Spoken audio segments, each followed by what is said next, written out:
Bilasizmi, bir narsani o'ylayman. Nimaga ilgari oddiyroq yashardik-ku, lekin ko'proq quvonardik. U paytda texnologiyalar bu qadar rivojlanmagan bo'lsa ham oddiy narsalardan baxt topa ola bilardik.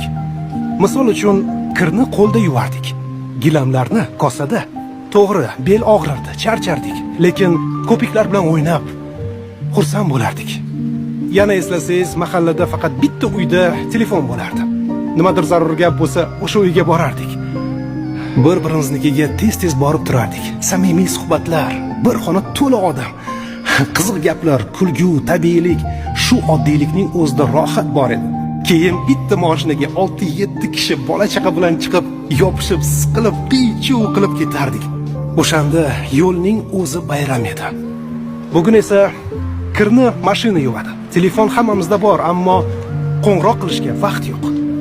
Video qo'ng'iroqlar bor, ammo iliqlik yo'q. Endi mashinalar anchagina insonlarda bor, ammo yonimizda hech kim yo'q. Mehmonga borish o'rnini esa onlayn muloqot, onlayn taklifnoma, onlayn to'yini egalladi. Har kimning hayotida minglab tanishlari bor, lekin baribir hamma o'zicha yolg'iz, hamma o'zi bilan o'zi. Qulaylik ko'paydi, ammo mehr kamaydi chog'i. Muammo texnologiyada emas, ularni bo'lgani yaxshi.